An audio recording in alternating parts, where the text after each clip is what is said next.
अस्सलाम वालेकुम। जो आप लोगों से मैंने बात करनी है वो बहुत इंपॉर्टेंट है। बात यह है कि कल पाकिस्तान ने बांग्लादेश को शिकस्त दी।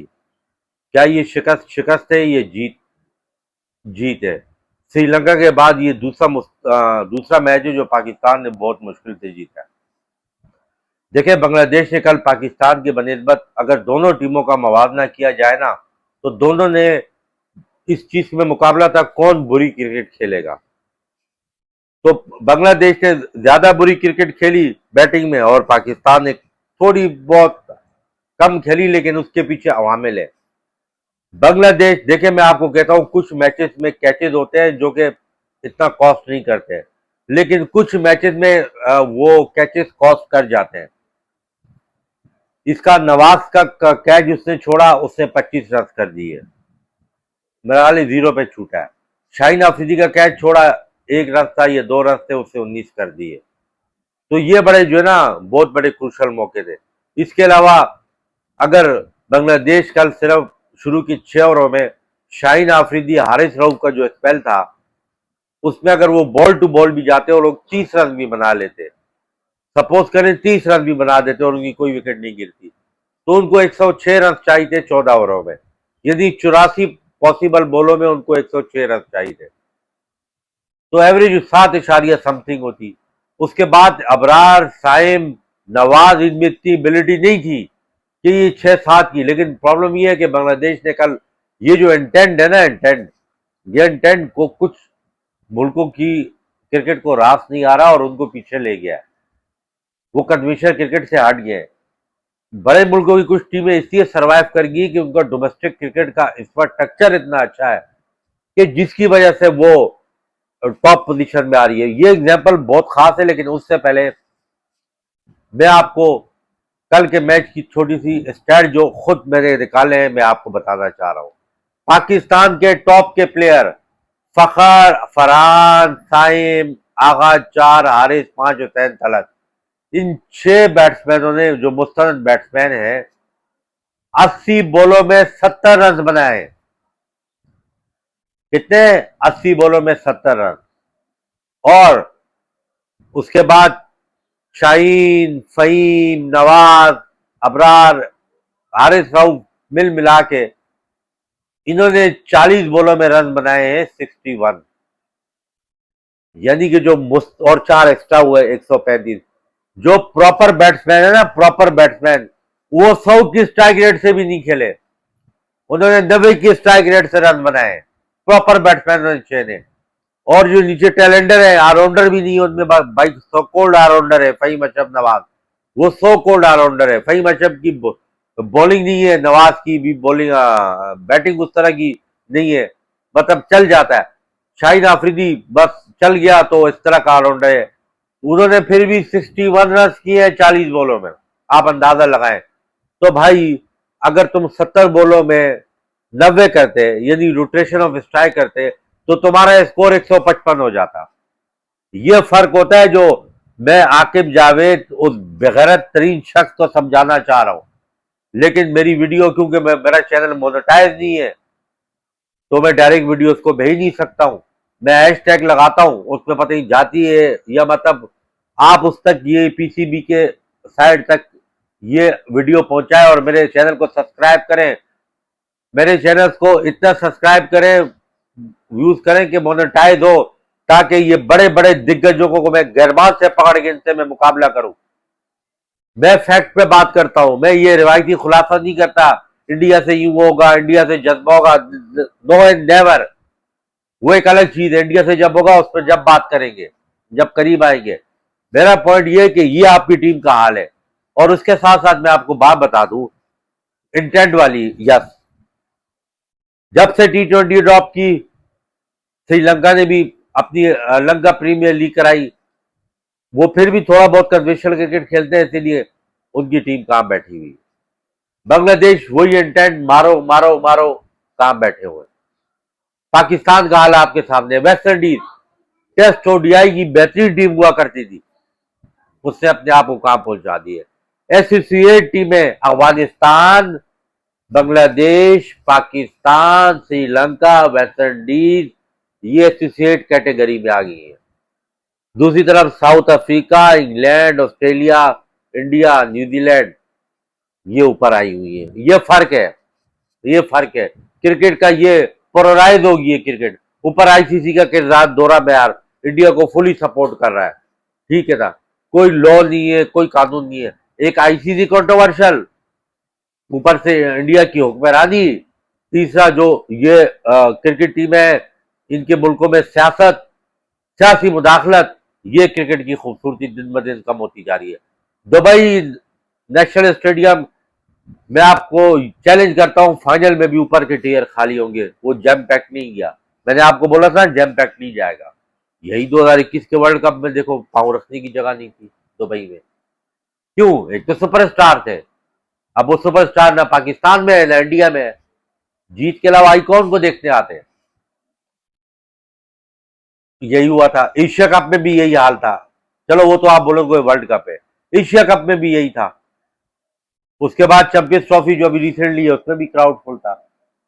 तो मेरा कहने का मकसद ये है कि क्रिकेट जो है ना वो बहुत ज्यादा, जो है ना बहुत ही ज्यादा वो कमर्शियलाइज इन्होंने कर दी है, जो कि गलत किया है। क्रिकेट की असल जो चीज है वो खत्म कर दी है। अब मुझे एक बात का जवाब दें, मुझे सिर्फ पाकिस्तान क्रिकेट बोर्ड से जवाब पूछता है, सिलेक्टर से। कल अजीत अगरकर ने इंडिया की टीम अनाउंस की टेस्ट की, अकेला बैठा हुआ है। टोटल 15-20 मिनट की उसने प्रेस कॉन्फ्रेंस की होगी। कोई फजूल का उसके साथ आस पास में बंदा नहीं बैठा हुआ था, कोई फजूल का बंदा, ठीक है ना। उसके कप्तान उसका जो है टेस्ट का, वो वहां वो खेल रहा है। हाँ, एशिया कप कह रहे हैं, वाइस कप्तान तो वही था ना, वाइस कप्तान तो उसका वही था जडेजा। उससे नहीं, उसने की, उसने सिंपल जवाब दिए, उसने स्ट्रेटेजी बताई, ठीक है ना। उन्होंने बोला कि जो रविंद्र जडेजा है ये वाइस कप्तान इसलिए कि ऋषभ पंत जब बाद में आएगा तो वो वाइस क्लियर, मतलब एक कट बात की है। यही तुम्हारा पाकिस्तान होता तो इसमें भी सियासत हो रही होती कि ओहो वाइस कप्तान किसको बनाए, वाइस, अब कप्तान किसको बनाए, भाई इसी चक्कर में ना लगे रहते हैं, वाइस कप्तान किसको बनाए। कल जिस तरह से आगा सलमान खुश हो रहा था ना, आगा सलमान इतवार को जो होना है वो तो एक अलग बात है। ये एशिया कप के 6-6 मैचेस है कल के समेत। अब सुन लीजिए इसमें आप, आकिब जावेद और मोहसिन नकवी, और सुन लो, और अजहर अली और असद शफीक, और खासकर वो बदमानस, sorry Mickey Mouse, Mike Hesson. Fakhar Zaman 6 मैचों में स्ट्राइक रेट 107, फरहान साहबजादा का स्ट्राइक रेट 119, सैम अयूब का 85, आगा सलमान अली आगा, अब आगा और फिर बाद में भागा, इसका है 73 का, हुसैन तलत का 102 का, ये तो खैर 2 मैच खेला है। हारिस का, मिस्टर गूगल का 136 का, ठीक है ना। नवाज का 138 का, फहीम अशरफ का 150 का, लेकिन फहीम अशरफ के 39 रन से 5 मैचों में 150 का कैसे है? आया 5 बॉलों में 15 कर गया, 8 बॉलों में 16 कर गया, इन्हीं छोटी सा कैमियो प्लस, छोटा सा एक नन्नी मुन्नी नहीं। और शाहीन आफरीदी का बेस्ट है 200, उसके रन 64 है, और 206, और वो तो खैर ऑलराउंडर नहीं, ऑलराउंडर बनाया हुआ है। अब मेरा सवाल है कि फखर जमान की टोटल 160 रन है, 127, 100 साहबजादा के 160 है, फखर के 127, साहबजादा 160। अच्छा, साइम 23, सलमान अली आगा 40, हारिस 42, नवाज 100, और इस तरह करके इनके सारा 82 उसके हैं। हारिस के 100 है, नवाज के 82 है, फहीम अशरफ के 39 है, और शाहिद आफरीदी की 64 है। मुझे एक बात का जवाब दें, और वो वीडियो तो कल मैंने लगानी थी, लेकिन वो तो बच गया आकिब जावेद, पाकिस्तान जीत गया गलती से। वो जिस दिन पाकिस्तान फाइनल में हारेगा ना, यह एशिया कप पूरा होगा, मैं वीडियो लगाऊंगा। मैं बार बार आपको बोल रहा हूँ, वीडियो बड़े सुनने वाली है। तो मेरा पॉइंट ये है कि कल जो बांग्लादेश की टीम मैच जीती है, बांग्लादेश ने एक और भी गलती की है कि उन्होंने इंडिया के खिलाफ जो कोशिश नहीं की थी ना पूरा खेलने की, कि हमें वो गलती कर गए। जो उनका नसून अहमद एक बॉलर है लेफ्ट आर्म, वो कल जो है ना मिस ट्रेक कर गए। वो अगर नसून अहमद को कल किसी की जगह भी एडजस्ट करके खिला लेते ना, हालांकि उनके पास तो खैर लड़के सही थे, कोई ऐसी चीज नहीं थी, उनका ओपनर भी सही था और नीचे भी सही थे, लेकिन जो शॉर्ट सिलेक्शन किए ना, अब वो जो आउट हुआ था उनका सैफ, वो कोई एक्स्ट्रॉर्डनरी बॉल, तो उससे नहीं किया आर एस राउट से, उसका तो वो गेंद उस स्विंग विंग नहीं हुई, गेंद उसके पैड में जा रही थी, उसने बैट का शेप मोड़ा और क्रॉस लग के वो कैच हो गया। तो हॉरिजॉन्टल बैट में जो आकिब जावेद बकवास करता है कि जी सीधे बल्ले से T20 में मतलब सीधे बल्ले वाले को मैं नहीं मानता हूँ। अभिषेक शर्मा के तो शॉट ही मिड ऑफ और कवर के दरमियान में इस बैट से खेलता है, स्ट्रेट में मारता है, इधर लेग साइड पे उतना नहीं मारता, ऑफ पे मारता है, लेकिन ज्यादातर वो अपने बैट का शेप फ्रंट पे ला के खेलता है। तो मेरा पॉइंट ये है कि पाकिस्तान के इंडिया से फाइनल है इतवार को। अब पाकिस्तान ने अपनी इज्जत बचानी है, तो बातें तो बड़ी बड़ी कर दी, ये 6-0 मिग-0 छोड़ दो, क्रिकेट को फोकस करो। इंडिया से जीतने के लिए पाकिस्तान को एक्स्ट्रा ऑर्डिनरी किस्म की जो है ना वो करना पड़ेगा, परफॉर्मेंस देनी पड़ेगी। और देखो 2 मैच हारे हुए हो, इंडिया पे इस दफा फाइनल में थोड़ा प्रेशर होगा। इंडिया को पता है यार, अगर हमने पाकिस्तान को हरा दिया तो नया क्या होगा, क्या होगा नया, मतलब अगर इंडिया जीत गया क्या होगा नया। इंडिया तो 2 मैच पहले जीता है, दुनिया की नंबर 1 टीम है, लेकिन अगर पाकिस्तान ने इंडिया को किसी तरीके से हरा दिया तो फिर क्या होगा, फिर इंडिया पे आएगा भूचाल, ठीक है ना, उनपे जो है ना संकट आएगा, संकट। तो संकट से बचना है तो इंडिया ने मैच जीतना है। और इंडिया की जो पूरी बैटिंग लाइनअप खेलती है, वो जिन प्लेयर पे खेलती है आपको पता है। अभी बहरहाल इंडिया का तो आज मैच है श्रीलंका के साथ, वो तो खैर कोई अहमियत नहीं रखता, लेकिन एक पाकिस्तान टीम को अब लाजिम हो गया है कि पाकिस्तान की भी बैटिंग लाइनअप बहुत स्ट्रगल कर रही है। और मेरा सजेशन ये है कि आगा सलमान को बाहर कर नहीं सकते, शाह अयूब भी लाजमी है। तो आप एक काम करो, आप या तो एक काम करो, आप मोहम्मद हारिस को खिलाओ ओपनर। मैं बहुत इंपॉर्टेंट बात बताने जा रहा हूं, आप मोहम्मद हारिस को ओपनर खिलाओ और आप सादा फरहान को खिलाओ नंबर 3 पे। साहबजादा फरहान खेल सकता है, बाद में भी खेल सकता है सिंगल डबल। आप इंडिया के खिलाफ एक डिफरेंट स्ट्रेटेजी दिए जाओ। कल आरएस ने थोड़ी बहुत मामूली सी बेहतर इनिंग खेली है, कोई खास नहीं, उसको आप यूटिलाइज करो 6 ओवरों में, चाहे आप पहले बैटिंग करो या बाद में बैटिंग करो। बाद में की तो आपको तो मैं गारंटी के साथ बोलूं, इंडिया आपको 170 से 80 कम अज कम टारगेट देगी, कम अज कम बता रहा हूं, कम अज कम 170 से 80 देगी। तो आपको 9 की एवरेज चाहिए, आपको शुरू के 6 ओवर में मारना होगा। और अगर आप पहले बैटिंग करते हो तो तब भी आपको कम अज कम, अगर कल की तरह पिच हुई फिर भी आपको 160 से ऊपर रन करने पड़ेंगे।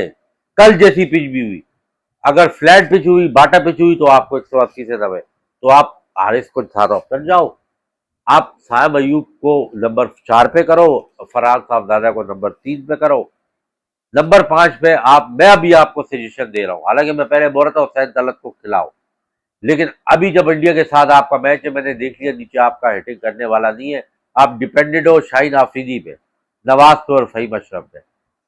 आप नंबर 4 पे जब सैम अयूब जाएगा, नंबर 5 पे आप भेजो उसको असद नवाज को, और आगा सलमान को आप नीचे रखो नंबर 6 पे, या नंबर 7-8 पे उसको बैटिंग ही नहीं दो, नवाज आए फहीम आए जो भी आए। लेकिन बाय द वे मैं एक खास बात करने जा रहा हूं, और ये बात मेरी आप लिख लें, नवाज इंडिया के खिलाफ तो बॉलिंग करेगा नहीं, फहीम अशरफ की बॉलिंग में एबिलिटी नहीं है।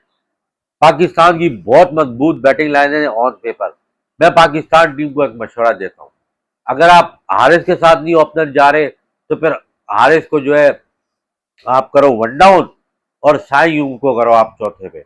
और मोस्ट इंपॉर्टेंट बात, आप इस मैच में अगर एक एक डिफरेंट किस्म का, ये एक बहुत मुख्तलिफ बात है लेकिन बहुत इंथेंटिक बात है, स्ट्रेटेजी यही होती है ना कि आप मुख्तलिफ कर दो अपोजिशन। आप मोहम्मद वसीम जूनियर के साथ जाओ, नहीं जाते तो आप इंडिया वाले मैच में हसन अली के साथ जाओ, ताकि शाहीन आफरीदी के साथ दूसरा पेसर हो। हारिस रऊफ और फहीम अशरफ का काम नहीं है इंडिया के ओपनर को रोकना, ये बात मैं आपको पहले बता रहा हूं। फहीम अशरफ का काम नहीं है, हारिस रऊफ नहीं बॉल नहीं कर सकता।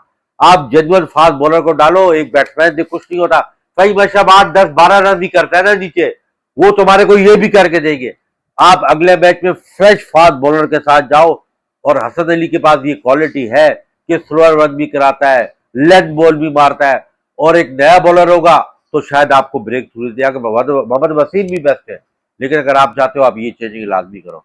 अगर ये चेंजिंग आपने कर ली, जब मानूंगा वाकई यार क्या कप्तान है और क्या मैनेजमेंट है, या आपकी अकल का, और आपकी अकल शऊर तो खैर नहीं है, उसका पता चलेगा। बहरहाल उस मैच में तो बाद में बात होती रहेगी। आज का मैच इंडिया का देखें, फिर नेक्स्ट कॉन्टेंट में बात करते हैं इस पे।